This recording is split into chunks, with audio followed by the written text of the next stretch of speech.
Okay, let's dive into this explainer.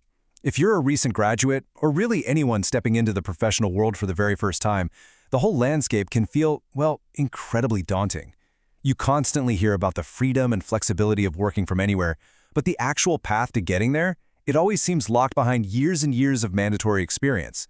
But today, we're breaking down the ultimate guide, pulled straight from the latest industry roadmap, for landing a remote job with absolutely zero prior professional experience. It's the massive, looming question that literally every single recent graduate stresses over, right? You stare at these job postings that demand 3 to 5 years of experience for so-called entry-level roles, and it just feels like this impossible catch-22. Honestly, it's enough to make you want to just snap your laptop shut and take a nap. I mean, how are you supposed to get the experience to get the job if you need the job to get the experience?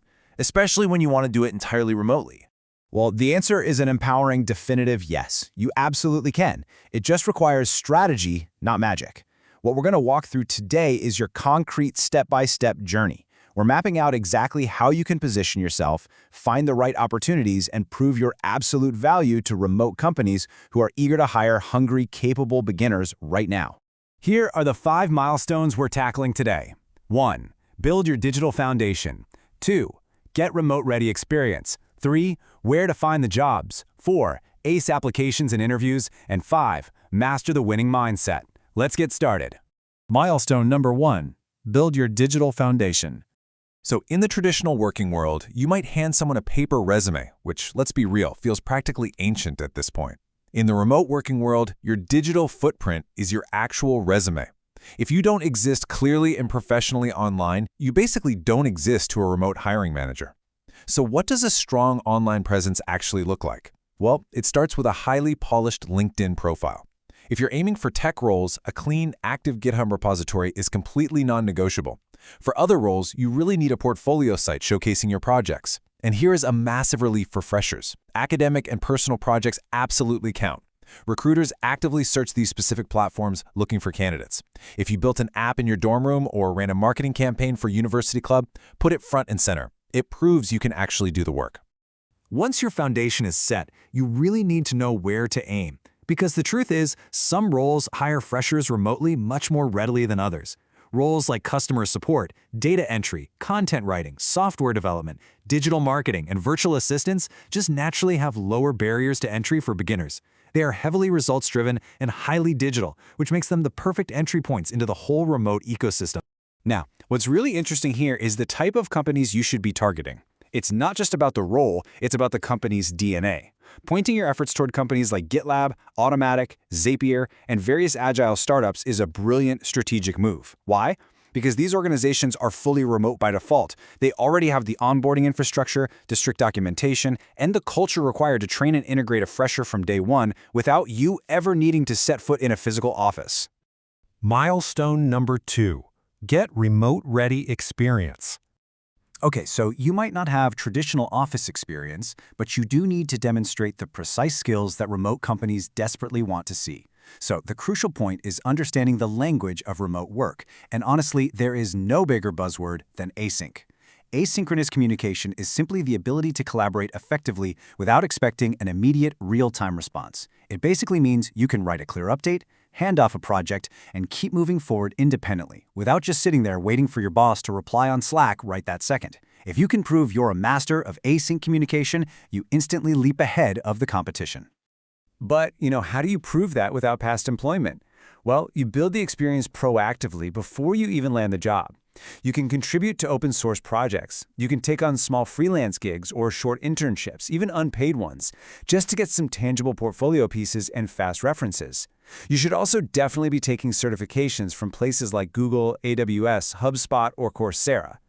Doing these things acts as a massive, flashing signal of initiative to employers. It shows you don't wait around to be told what to learn, you just go out and learn it. Moving on to milestone number 3, where to find the jobs. And this brilliantly illustrates exactly where you need to be hunting. You're ready, your portfolio is polished. But please, don't just throw your resume into a saturated general black hole. Instead, curate your job hunt. Target remote-specific platforms like We Work Remotely, Remote.co, FlexJobs, Remotive.io, and Himalayas. If you're going to use general boards like LinkedIn, Indeed, or Glassdoor, you have to relentlessly use that remote filter. Want to build up that freelance experience we just talked about? Hit Upwork, Fiverr, or TopTal. And if you're looking in specific regions, make sure to leverage localized remote networks. For instance, in Africa and Kenya, platforms like Andela, Ajira Digital, and Shortlist.io are absolute goldmines. Milestone 4. ACE applications and interviews. So finding the job is really only half the battle. Now you've got to seal the deal. First, let's talk about the application itself. You must explicitly mention the specific collaboration tools you know how to use. I'm talking about listing tools like Slack, Zoom, Notion, Trello, Asana, and Google Workspace. By naming these outright, you're basically proving to the hiring manager that there won't be some huge steep learning curve. You're showing them you're fully ready to plug right into their existing remote team ecosystem from day one. Just consider the difference here. A generic application from a fresher just lists, general skills and local availability. It's uninspired. But a remote-ready application, it is entirely different. It explicitly highlights your self-discipline, your firm grasp of async communication, your adept time management, and your time zone flexibility, which is absolutely huge if you're applying internationally. That is exactly what a remote hiring manager is actually scanning your cover letter for.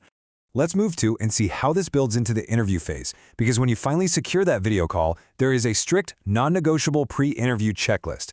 Step 1. Test your camera, mic, and internet beforehand. Technical glitches just scream, not ready for remote work. Step 2. Ensure you have a clean, quiet background. And Step 3, most importantly, have your talking points completely ready on exactly how you stay productive independently. They need to know you aren't going to get distracted when there's no manager physically looking over your shoulder. And finally, milestone 5, master the winning mindset. Look, strategy and preparation are incredibly vital, but securing a remote job as a total beginner ultimately comes down to sheer persistence and psychological resilience. I want you to burn this number into your memory. 10 to 20. This is the concrete target volume of high-quality applications you should be sending out every single week. Getting a remote job is a numbers game, and as a fresher, you really need to build unstoppable momentum. Do not just apply to one job, sit back, and wait for a week. You have to keep applying. But applying alone just isn't enough. You absolutely must follow up. Sending a quick, polite check-in email 5 to 7 days after your application shows genuine interest and professional persistence. Furthermore, you have to actively embed yourself in the digital community. Get in there and network in the comments sections on LinkedIn, join industry-specific Discord communities, and engage with thought leaders in your niche on Twitter or X. You need to be highly visible exactly where remote workers are already hanging out. So we've covered the digital foundation, the experience-building tactics, the targeted job boards, the application secrets, and the volume mindset. You now have the exact roadmap, the digital tools, and the numerical targets right in front of you. So I'll just leave you with this one question. What is stopping you from crafting that remote-ready resume and sending your very first targeted application today? The remote world is out there waiting for you. Go claim your spot.